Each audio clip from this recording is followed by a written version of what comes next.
town scene. I always handle. You like to think my spirit is mean. I thought you knew it's gonna be this way. I guess I thought that, 'cause I told you nearly every day. And now you're trying to suck my soul.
Promise you, I will do what I want to anyway.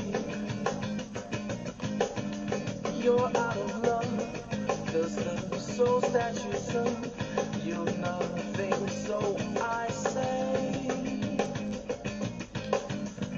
make peace with me, 'cause I'm sure that you'll see that it's no big deal to me. Wish you the best. Move on and test without me or someone like me. 'Cause you cannot suck my soul.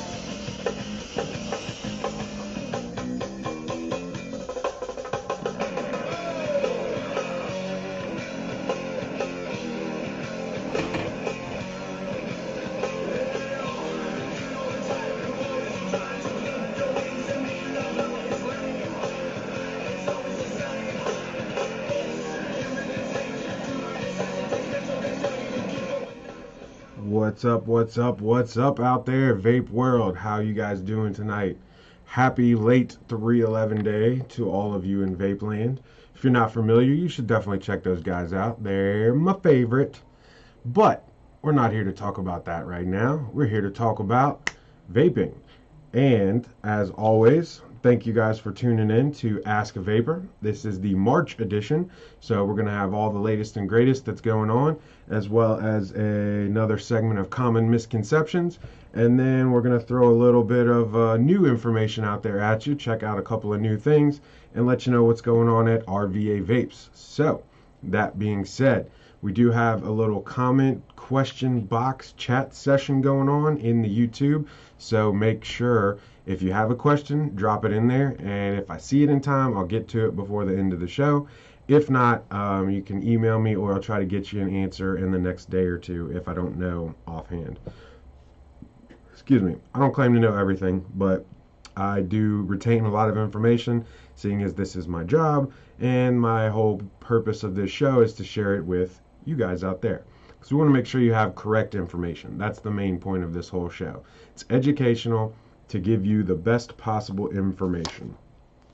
So, with that being said, as always, we start out with our advocacy update.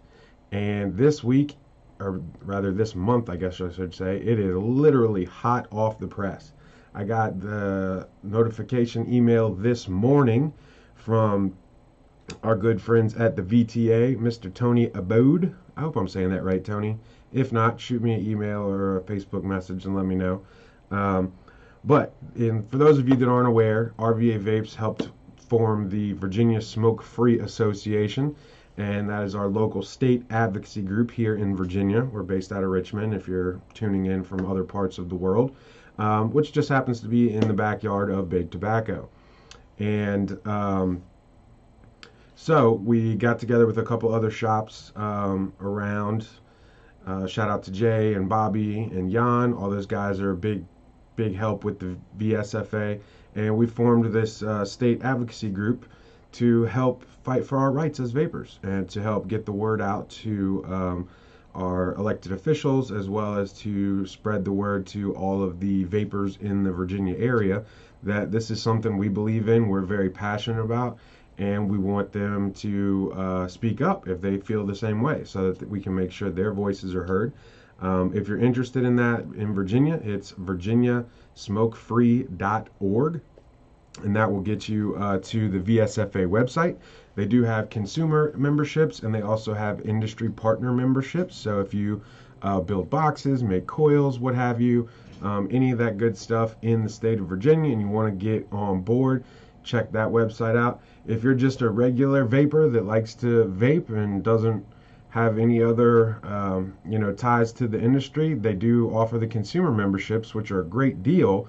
I believe they're $35 for the year, and then all participating shops like us and those guys give you 15% all your purchases. So it basically pays for itself with 3 or 4 bottles of juice or a box of coils and 2 bottles of juice, whatever. Most people that vape somewhat regularly be able to get their money back within a month or two, no problem. So definitely check that out. Again, that's virginiasmokefree.org. But last year, we partnered up with these guys, the VTA, and that is the Vapor Technology Association. So what they do is more national-based stuff. They're very big on the Hill, and they have different groups that go around and talk to different senators and congressmen at the national or federal level. And this is a little brief synopsis of what they're working on right now.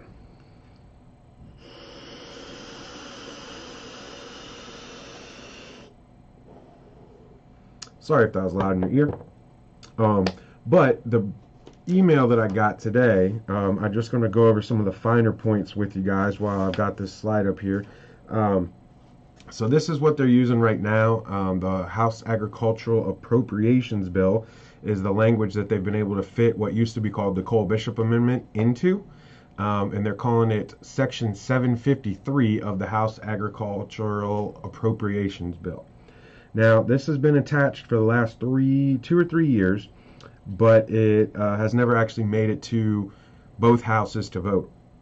What's interesting about this year is that this has already been passed by the House of Representatives, Agricultural Appropriations, and unlike in past years, it passed with no opposition whatsoever, which puts us in a much stronger position this year going forward.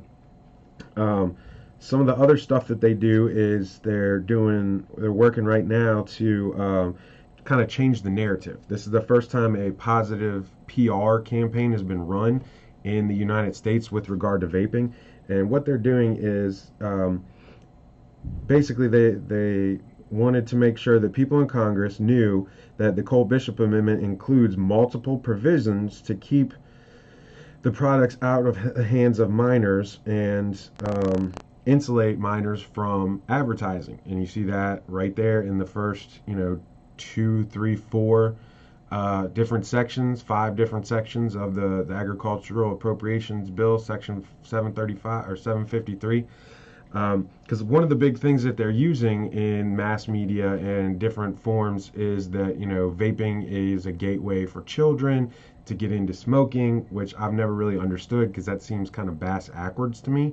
But everybody wants to think about the kids, and vapors are no different. You know, we care about the kids. This is not something we want to do, profiting off of minors and illegal sales and stuff like that.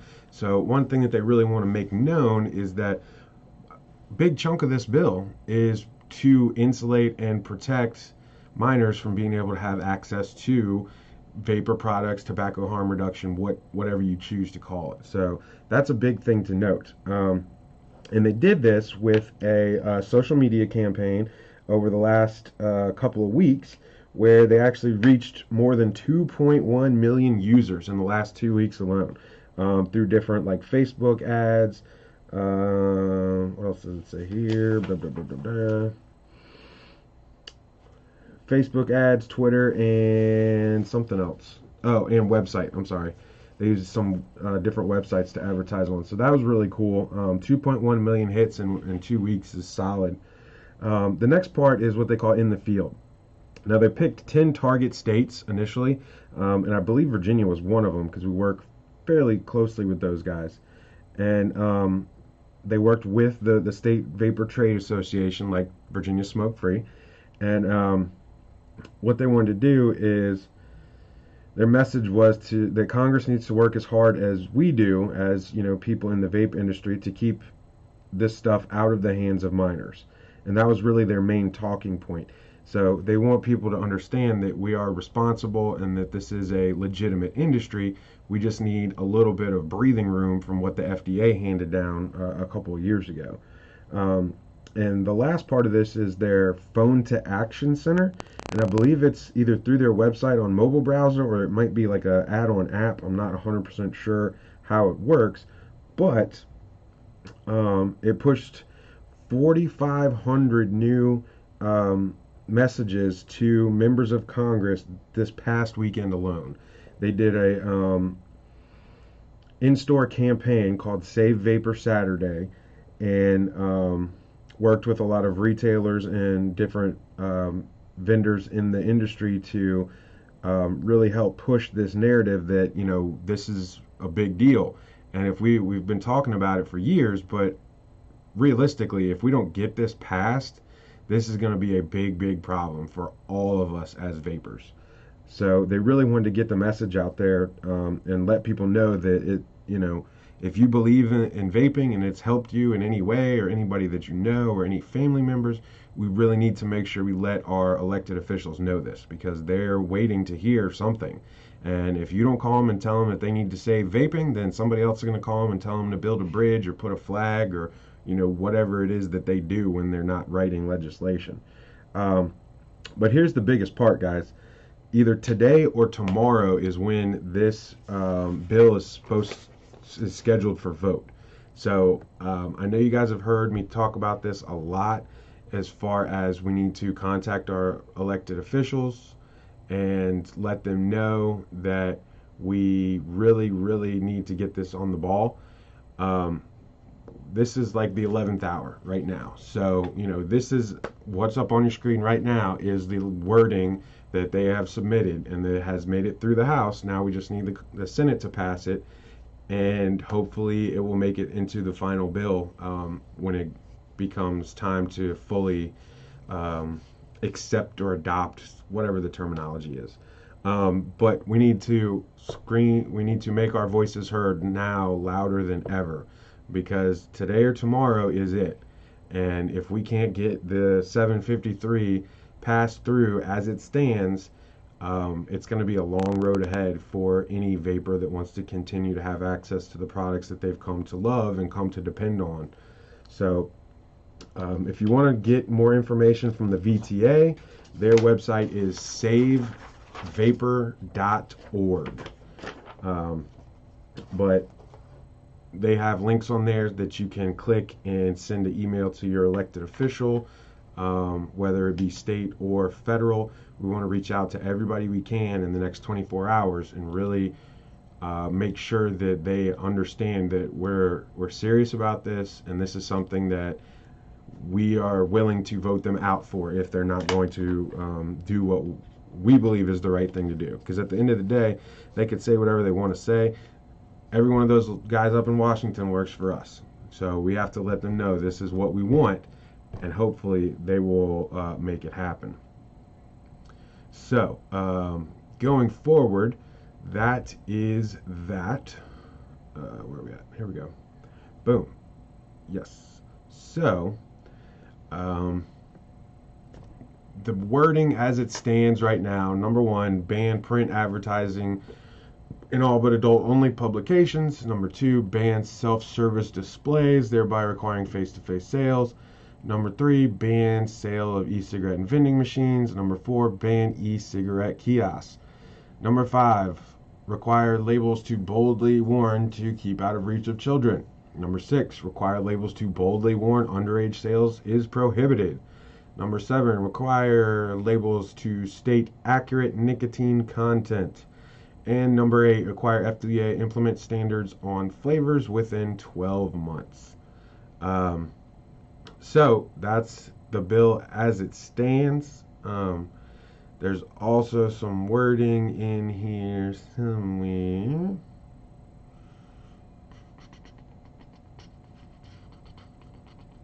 There's also some wording in there somewhere with regards to the changing of the predicate date, because that is the overall goal of this piece of legislation. So we want to make sure that's not underestimated, if you will. But please, please, please, please, if you've never reached out to anybody before or have no knowledge of how to get in touch with these people, check out savevapor.org. They will most definitely give you the right information and point you in the right direction so that we can get all these wonderful pieces of legislation that we need passed and give a fair shot and a fighting chance to be able to continue using these beloved vapor products that we've all grown so accustomed to. Otherwise, unfortunately, a lot of this stuff is going to end up going away.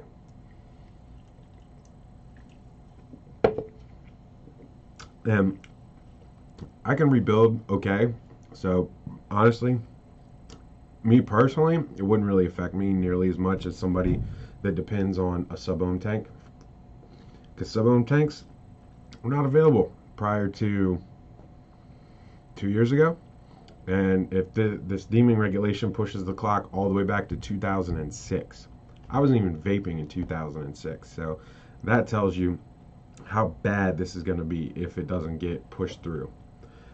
That being said, we also talked about last month the so-called $1 million lawsuit that Lost Art was teaming up with a couple of other companies to get involved with, and they had their first oral arguments. Now, this is a good news, bad news situation.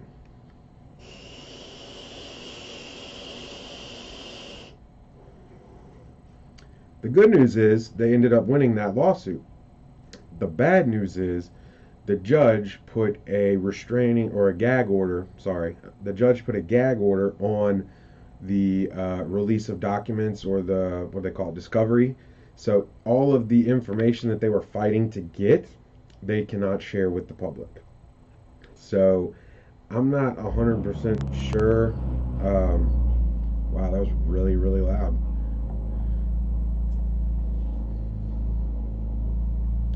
So I'm not entirely sure what's going to become of that, but what I can tell you is that that is not what they're settling for.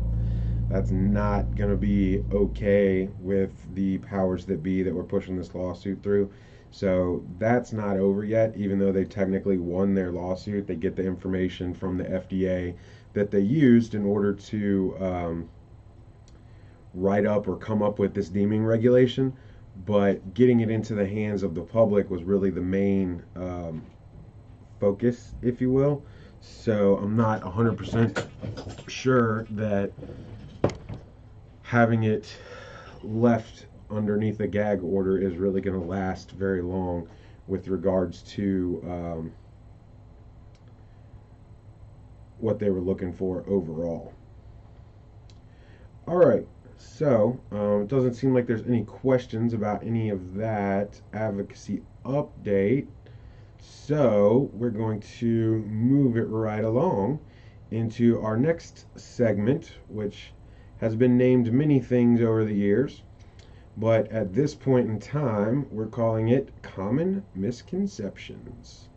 So, our common misconception well, not in the day, but of the day, is with regard to e-liquid. Once again, surprise, surprise, right? But this one's got a little bit of a different spin on it. Now, this is common misconceptions. What's the difference between PG and VG?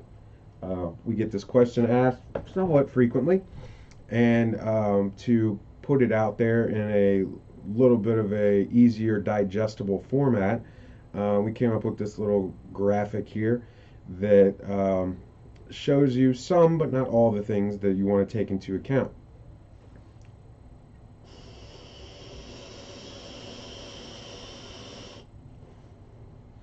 So, PG obviously stands for propylene glycol on the left side, and VG stands for vegetable glycerin.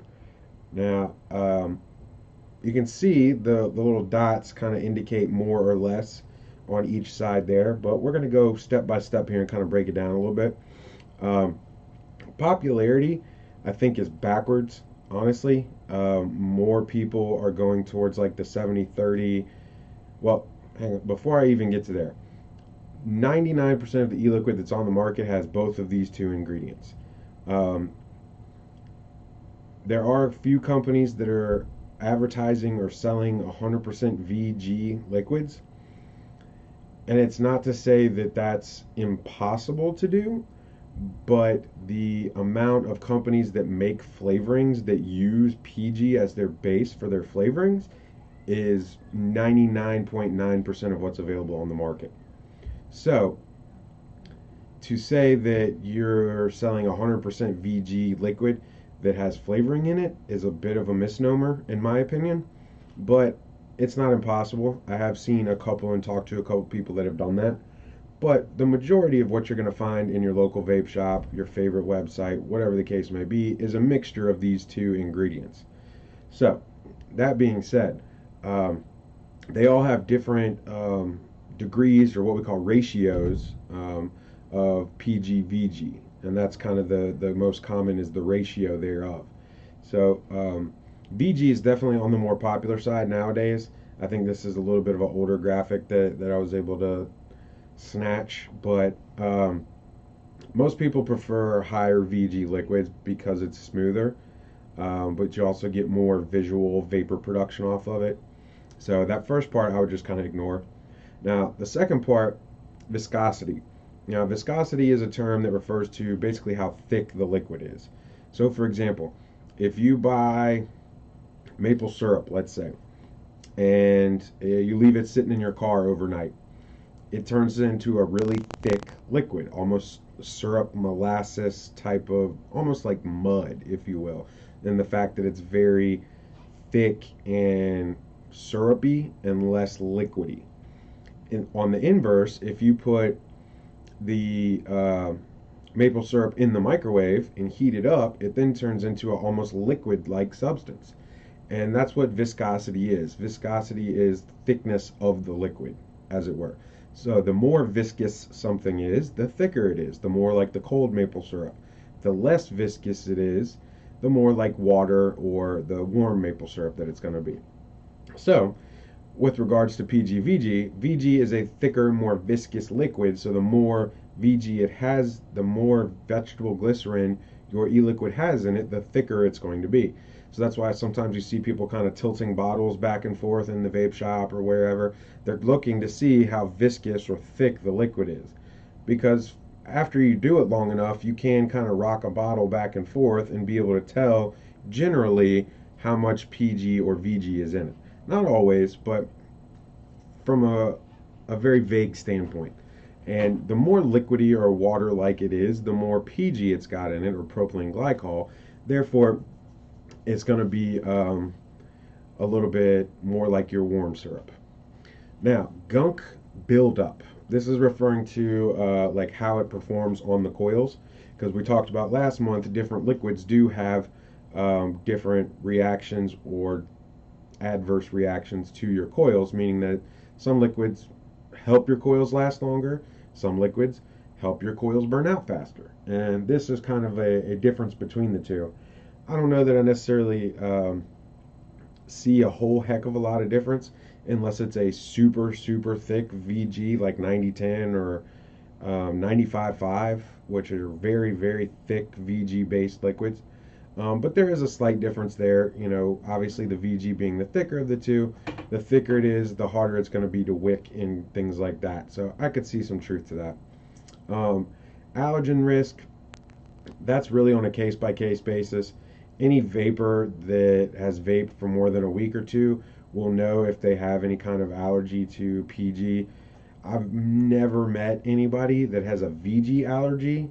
We have had a couple of people ask some of the other employees here about VG specifically. So I do happen to know that most of it is palm based, but there are a couple of different soy based VGs that are also available. But for the most part, 90% of the companies in the industry are using a palm based VG because it does give a little bit of that sweet aftertaste to it. So I just happened to learn that the last week or two because somebody had asked the question. But most of the time, anybody that's going to have any allergic reaction or risk of allergies is going to be from the PG side. So part of the positive to the market going more towards the thicker liquids is that you got less of the PG in there, but any reputable shop or retailer could tell you which liquids have less PG than others. So if that's something you're concerned with, there are plenty of well-known, well-established brands. You don't have to buy some quote-unquote, organic or max VG, whatnot. Pretty much any shop you go to should have at least 2 or 3 flavors that would be able to work for somebody with a PG allergy, as long as it's not a super intense allergy. If you have a very intense allergy to PG, then I'm sure you know it by now, and chances are you probably either can't vape or have to order your vape from some crazy expensive place, and it probably doesn't even taste that good. But I could be wrong. Let me know in the comments if you guys disagree with me or have had other experiences. So that brings us to flavor intensity. This is probably the most well-known difference between PG and VG.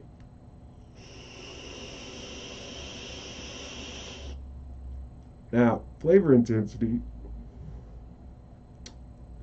is going to be how well you taste the flavor, right? So, for example, I know one of my favorite flavors is 90% VG, but somehow that 10% of PG mixture that they're using has the same amount of flavor as stuff that I've tried that's 60-40 or 50-50. And that's a really hard thing to do because there's only a handful of flavor houses in the entire world. So to be able to take a couple of different flavors and mix them together in less than 10% of the whole and give it that much flavor is a phenomenal feat. So I have to say, shout out to my boys at Ruthless. This Easy Does It is my jam. And that's 90% VG, vegetable glycerin. So the other 10% is your flavorings and any little bit of PG that they have to add in there. It's a strawberry watermelon, and I absolutely love it, and it's 90% VG, so it goes down smooth.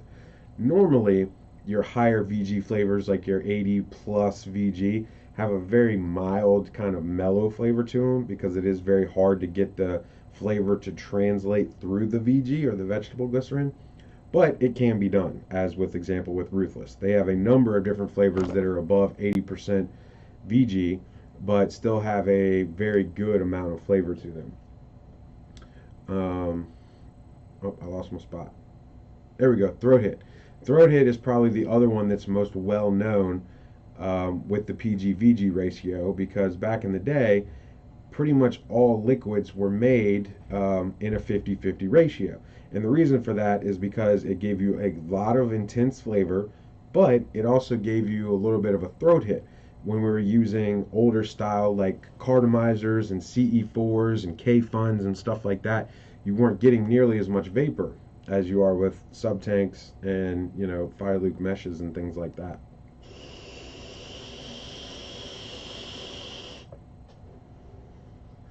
So to be able to get that much vapor, you had to know how to build. That was it. There was no other options. But as the tanks become more powerful, the devices become higher in wattage, you've seen a drastic shift from a 50-50 or a 60-40 into 70-30, 80-20, 75-25, and things like that, where you're seeing a lot more VG in the spectrum. Because if you had a 50-50 juice in here and you're hitting it like I just hit it, you're going to have a sore throat in about 3 to 4 hours. Unless you've conditioned yourself to want that, or you just happen to be a special kind of person that likes that rough, harsh kind of throat feel. You're going to want something that's at least 60-40 or 70-30.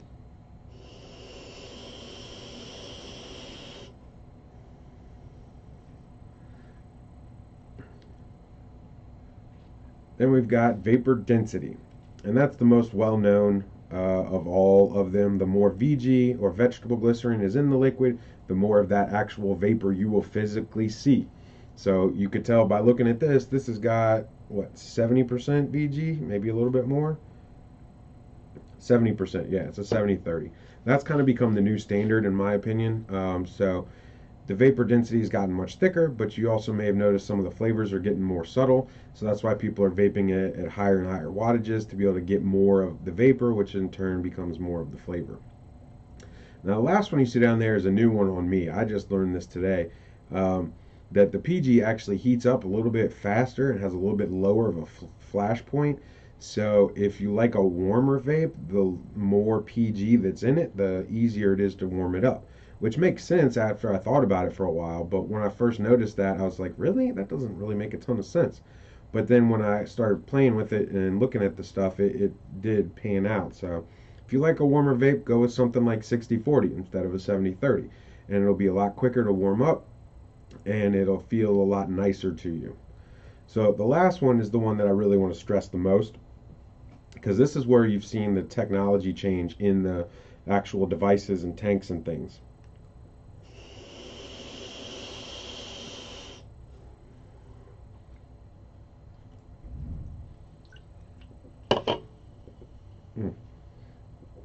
Sorry if that was loud. Um, so right there, the wicking material absorption time. So this goes back to the viscosity. Now, when we were using K-Funds and cartomizers and CE4s and all those things, most of the juice had to be 50-50 or 60-40 because the wicking holes on the coils were so small that if you tried to put anything above a 70-30 in there, you're going to get dry hits. And a dry hit is essentially where the juice can't get through the cotton to the coil as fast as you can hit it back to back. Very simple stuff. So if you're having problems with dry hits, it's because you're having too slow of a wicking time. Now that can be fixed in one of two ways. If it's a buildable atomizer that you built yourself, you just wick it a little bit looser or use a little bit less cotton, and that'll help speed up the wicking time. But if it's a pre-made coil that you bought from the store or your favorite shop or retailer or whatever, then there's not really a whole lot you can do about that inside the coil itself. There are little tricks. You can like poke it with a needle and do this, that, and the other thing, but none of those are foolproof. It's kind of one of those you got to figure it out as you go type scenarios. But you can say, okay, this tank or this coil doesn't like an 80-20 juice. I keep getting dry hits. So let me find something that's a 70-30 or a 60-40 that's got a little bit more PG and a little bit less vegetable glycerin in it. And that should help to rectify that situation.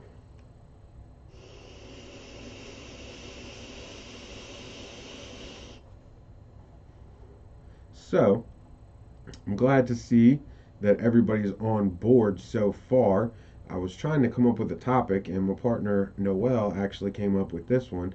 And I didn't want to bore anybody. I didn't want anybody to think that this is like super elementary or anything like that. But it definitely has its place, and it's something that I feel like everybody could benefit from, whether you know a ton about it or whether you don't know anything at all. So hopefully you've learned something out of the PG-VG conversation and the difference between the two ingredients and which one you enjoy more. Maybe you can find out at another time. So, this next part of our segment brings us to New products. Now, this is the short part of the segment where I want to tell you about my favorite new thing that I just got my hands on, just started playing with, just found out about. Not a full review per se, but more of just a, hey, check this out. I thought this was pretty cool. So, today we're talking about one of the fastest growing and hottest e-liquid companies on the market right now. Our friends from Philly, East Coast represent, Sad Boy. Now, these guys are well known for their butter cookie, which we talked about a couple months back. And then last month, we actually talked about their key lime cookie, which came out right around the beginning of the year. And I've been enjoying the heck out of that. At first, I wasn't as big a fan because I thought it needed a little more of the key lime, if you will. But the more I vape it, the more I feel like they got it just right because it's got a pleasant, creamy key lime balance to it. Whereas some of the older key lime type flavors were a little too acidic after a while. This one I've been able to vape and enjoy for quite some time. Now, we've only talked about two of them. And the reason for that is because the other two in the picture that I just showed you just came out last week. And they are the red guy, which is your strawberry jam cookie. And then the blue guy, which is your blueberry jam cookie. And I've been able to test these samples out for the better part of a week or so now. And you can see by the level of the juice that the strawberry one's actually what I'm vaping on right now.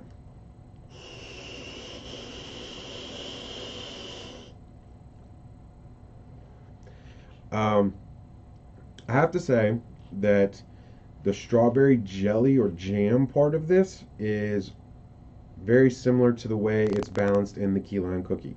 It's subtle.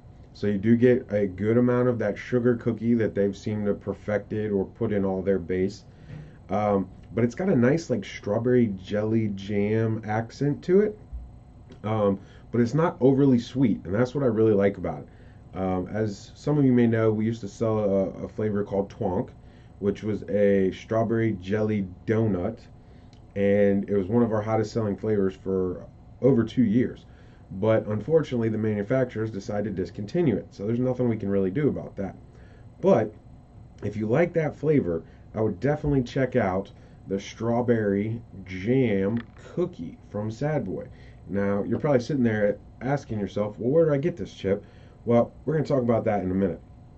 But the other one I wanted to tell you about was this blueberry jam cookie, because I've also been playing with this guy a little bit. And I have to tell you, at first, I really liked this one more. That's why I gave the strawberry a little bit harder of a run through, if you will, because I instantly liked this blueberry jam cookie right off the bat. And the reason for that is because it's got the same sugar cookie base that they all have, which is great. But this one actually, to me, has a little bit of a blue raspberry, blueberry kind of thing going on. So it's a little bit more complex than just blueberry jam cookie. And it's almost got like a slight tart or sour note to it, which was really nice when I first checked it out. It caught me off guard, but I have to say I was pleasantly surprised with it. So for all you Mr. Brunch fans out there, or Sunday Brunch fans, or maybe even some of you that, you know, have liked the Jam Monster stuff in the past, I think this is definitely worth a try. I'm a big fan of it personally, and I could see a lot of people getting down with this. So that is your blueberry jam cookie from our friends at Sad Boy. Now, to answer your questions when you're sitting there wondering, you know, why are you talking about this, Chip? Well, the reason I'm talking about it is because, as you see with the graphic here, we carry the first two. Oh, Jesus. Man down. Oh. Technical difficulties. Sorry about that, folks.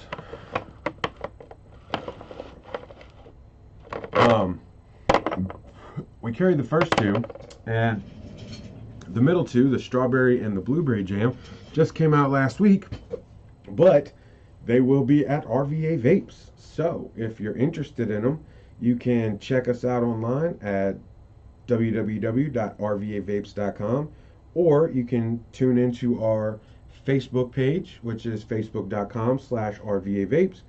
And we're also on the Instagram at RVAVapes. We do have a Twitter. I don't really use it much, but we do post on there. So if you have Twitter, you like Twitter, you use Twitter a lot, check us out on there at RVAVapes. Send us a tweet. Maybe we'll finally be able to talk to somebody on there. But anyway, I digress. The point is that these are on the way to RVA Vapes almost as we speak.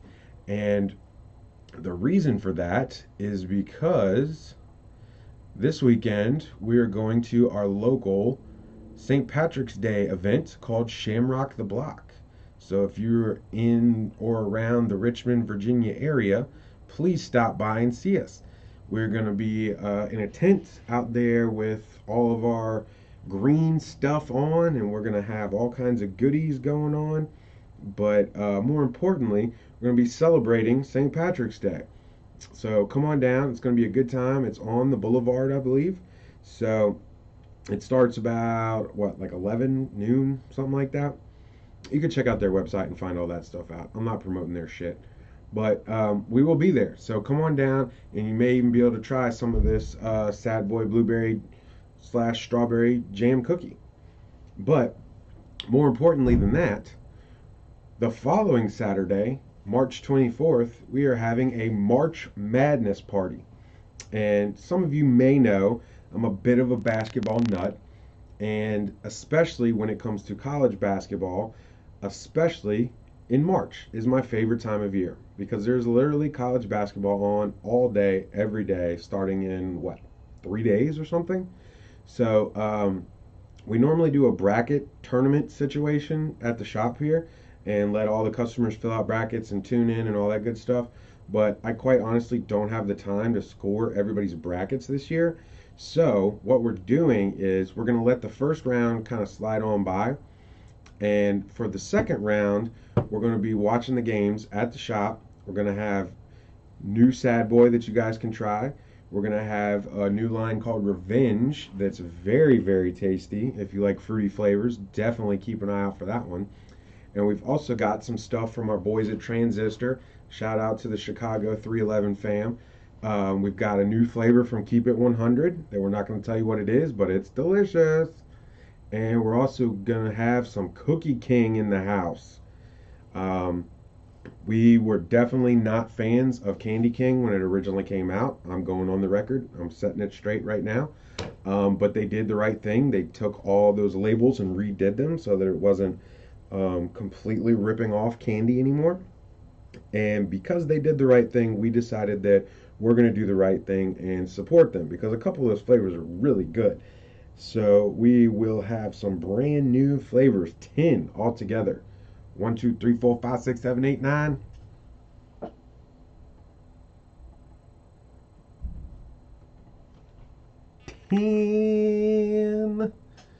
10 new flavors.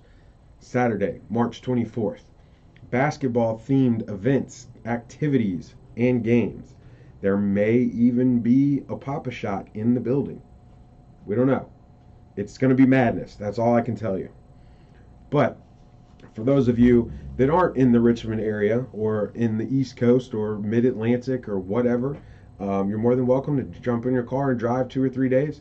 It may not be worth it if you don't win the grand prize, but you will walk away with something. I can tell you that. Nobody ever leaves one of our events empty-handed. So please come on out and support local vape shops. We do a lot to try to support your rights as a vapor, and I'm giving up time right now with my wife and kids to help answer your questions because that is how much I care about this industry. So, that being said, it looks like I've pretty much ran through everything I was going to talk about. So let's check and see what kind of questions we've got going on here.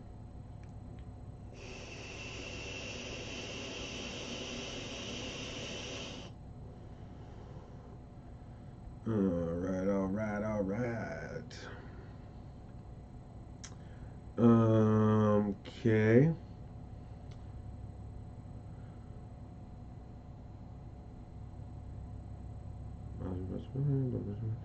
Okay, so the I keep calling it Vapor Trade. It's Vapor Technology Association. I apologize. Um, they're a nonprofit that kind of stepped in where some other organizations were kind of lacking and really got off the ground running. As far as I know, they've only been around for like 2, maybe 3 years, so they're probably the newest out of any of the advocacy groups. I always have problems saying that word, and I don't know why. But they have really hit the ground running, and they've done a lot of good for this industry in the couple years they've been around. So, like I said, savevapor.org is their website, so feel free to check that out. Do whatever personal research or homework you want to do on them. But they really seem to have their stuff together, and they have done a lot so far that I've seen to help the vape movement on the federal front.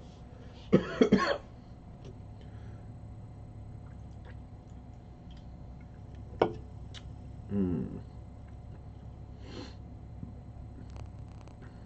Okay. Um, so,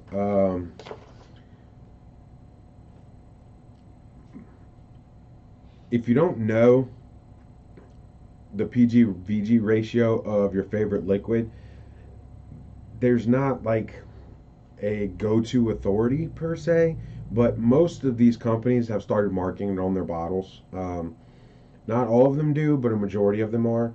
If you can't find it on there, you can always contact your local shop or wherever you bought it from, and they should be able to tell you. If they can't tell you, I would be a little bit skeptical of their overall reliability, I guess, for lack of a better term.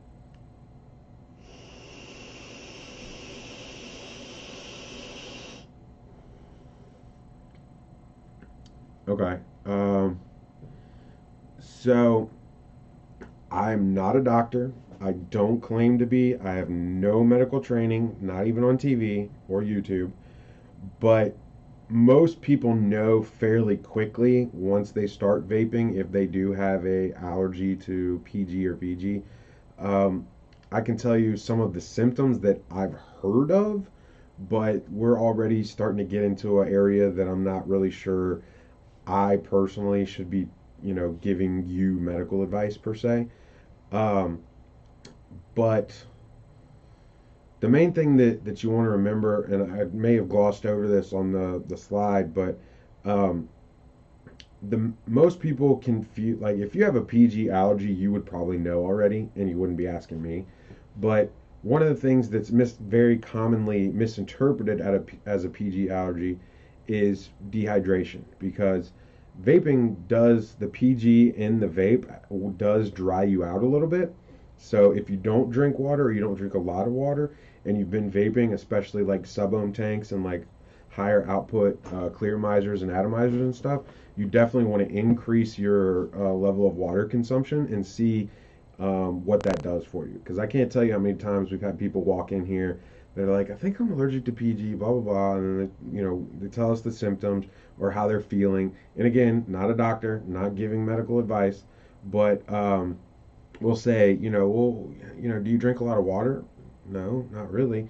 Okay, well, maybe you should drink some water, make a point to drink more water than you normally do and see what happens, because a lot of the symptoms are kind of similar, but again, not a doctor, not giving you medical advice.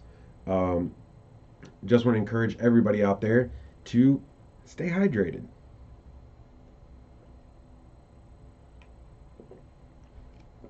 Especially as it's starting to get warmer. The spring's coming, even though it snowed here yesterday, and now it's like 60 outside. Go figure that shit out. Um, but when you vape and when it gets warmer outside, you must drink water. You have to stay hydrated. Mm. Ah, that was good. And then I say that and drink more caffeine.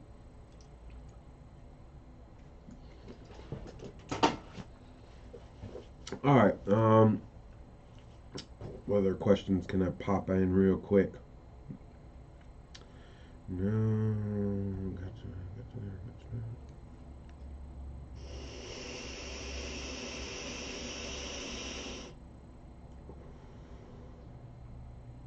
Yes, yes, yes, yes, yes, yes, yes.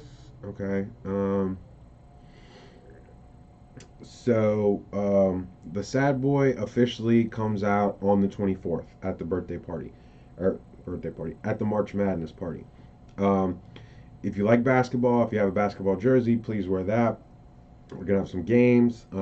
We always have a ton of prizes and stuff that we hook you guys up with. But officially, none of the new juice will be on sale till the 24th. However, a little birdie told me that we might have some stuff to try at Shamrock the Block. Can't really go into much more detail than that because I don't have any official confirmation of anything. Um, all I'm going to say is if you show up to Shamrock, there's a chance you'll be able to try the new Sad Boy flavors. Yeah? Is that good?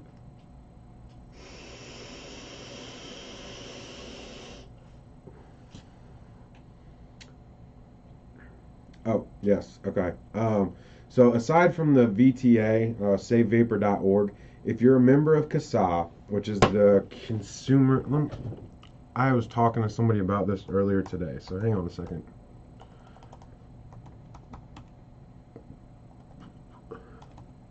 I always get the acronym wrong, so here we go. CASAA. That's it. Here we go. This is what I'm going to do for you guys. I'm going to drop the link in the chat right here, CASA.org.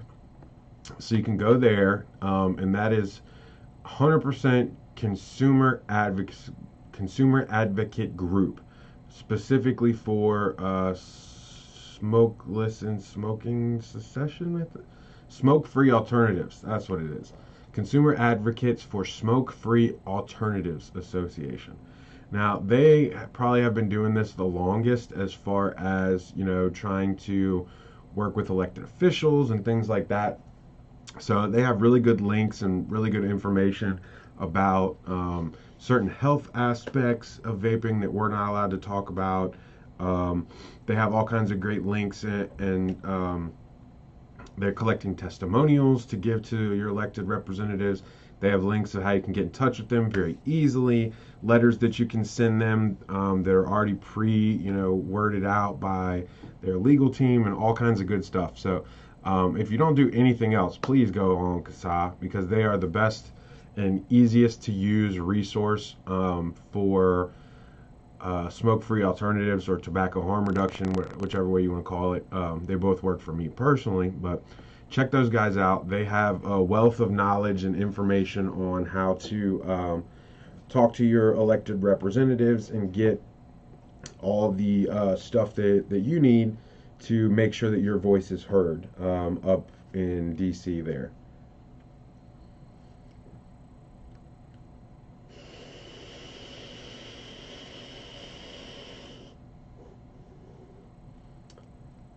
I'm sorry, this tank is really loud, but it works so damn good, I just can't put it down. I don't know if any of you guys tuned in last month, but this Fire Luke mesh tank is amazing.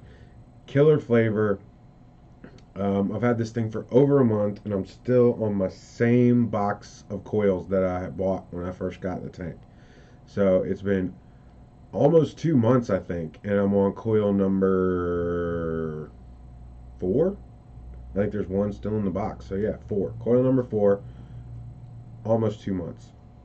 But the thing that really gets me is I could care less about that with this flavor that's in here. As long as I don't have to change coils like every 3 or 4 days, the flavor that this thing puts off is phenomenal. But it's loud. God, it's loud.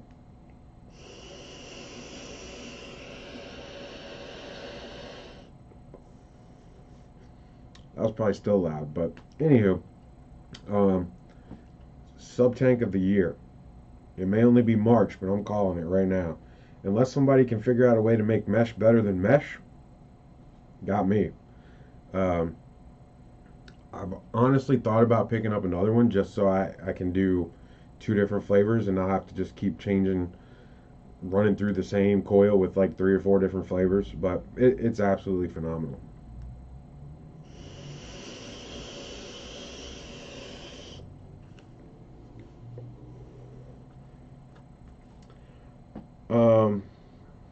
Okay. Yeah. What's up? How you doing, brother?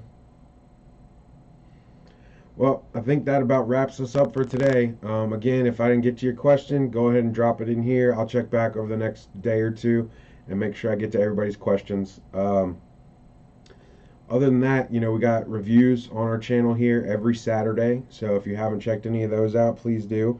I think one of the next two reviews we're dropping is going to have a giveaway associated with it. So keep an eye out for that.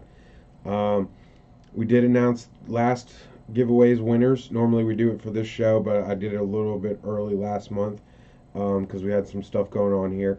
So no winners to announce this month, but check our discussion page for that. We do post the winners up there every month. Other than that, I don't know that I've got anything else to go over. This may be the first time ever in the history of Ask a Vapor that we end on time. So that would be something phenomenal. I don't know if my wife would be happy or sad about that, but I'll be home somewhat on time. There's my hat straight. It's bothering me. Looks weird. Anywho, I digress. The point that I'm trying to make is we appreciate you guys for tuning in. As always, this is an educational show, so feel free to ask any questions. Even though I'm not going to be live, I will do my best to answer them. If you don't get it answered, you can always rvavapes@gmail.com. Shoot us an email. Check us out on Facebook, Instagram, YouTube here. We respond to comments on here as well. So thank you again for tuning in. Please subscribe to our YouTube channel. Check out our website, shop.rvavapes.com, if you want to buy any of the goodies. We do give the coupon codes away for all of our stuff that we've reviewed, so check that out. And I don't know what else to talk about, so with that, I bid you adieu. Remember, if you want to smoke, that's your business. If you don't,